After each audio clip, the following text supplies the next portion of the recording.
James Banks joins me from Camp Bastion. James, tell us more.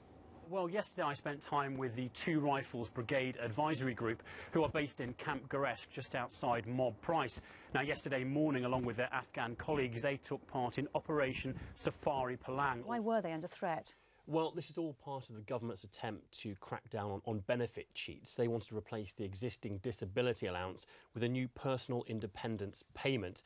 And by doing so, they wanted to reassess all those that were receiving benefits and to ensure that only those who genuinely need the support are getting it. Well, afterwards, I spoke to the Prime Minister, and as I said during the package, it was his first visit here as the Prime Minister. I asked him how important it was for him to come and pay his respects here during this time of remembrance.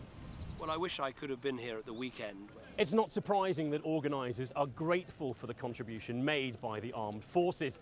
Because let's face it, without them, they'd have been left in a rather sticky situation. But as the Games begin to wind to a close, what do people here in the Olympic Park think of what Lord Coe has called a defining feature of London 2012? In this vehicle next to me is the Kandak commander. He's currently on the radio coordinating his warriors as they push forward. At the moment, the British troops are sat on this high ground, overlooking them, waiting for a gap to develop before they follow on behind.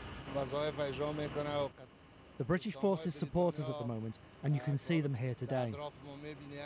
But we planned this operation independently, and we're conducting it independently.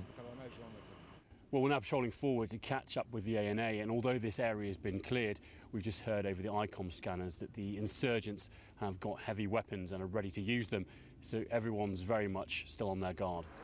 Yes, the residents here are concerned by the safety implications of having surface-to-air missiles on their rooftops. But what's angered them the most is the perceived lack of engagement by the MOD. They feel ignored and overlooked, and for them there are many questions that remain unanswered. Since leaving Greenwich Park, the Pedal to Paris cyclists have ridden almost 300 miles. Shortly they'll arrive here on the Champs-Élysées, and when they do, this famous cobbled street will be closed to the public, and they'll be escorted to their finish line next to the Arc de Triomphe.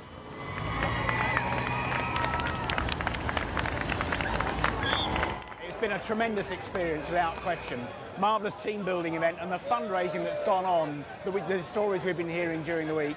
I'd be surprised if it's less than £600,000. Well, the message from the RAF today is definitely one of education to civilian pilots. But there's no escaping the fact that these restrictions are being put in place because the biggest threat to the Games still remains a terrorist attack. So fly into the restricted airspace without permission, and you could have one of these bearing down on you. Well, we've just arrived at this scrap metal merchant's just outside the centre of Manchester. The British Transport Police have gone in to go and speak to the owners.